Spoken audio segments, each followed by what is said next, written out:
Itt vagyok a délnyugat-magyarországi körúton egyik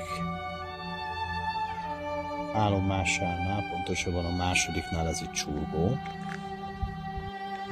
Ez igazából egy botanikus kert, ami csak kuriózum ebbe a kertbe az az, hogy itt található a híres neves csokonai pad. Hát, iskolai tanulmányainkból tudhatjuk azt, hogy Csokonai Vitéz Mihály Csurgón volt, az akkori református gimnáziumban segédtanár, és híres volt a különleges pedagógiai módszereiről. Ezt nagyon nem is szerették egyébként, de a diákok igen. Tehát így a gimnázium vezetősége nem szerette, akkor pontosabban így.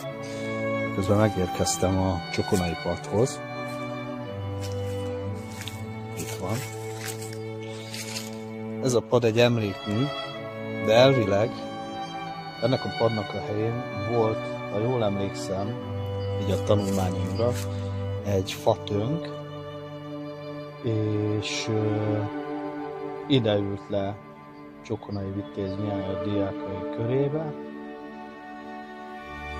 és hát itt tanította őket, plusz versenyvetett velük.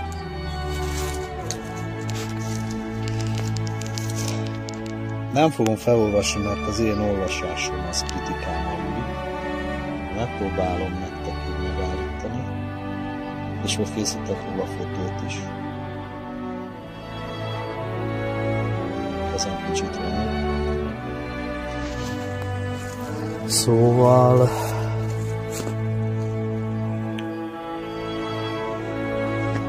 a gimnázium is egyébként az ő nevét viseli. És ja, bocsánat. Népek. Csokonai Vitéz Mihály. Kedves Csokonai Vitéz Mihály. Népek.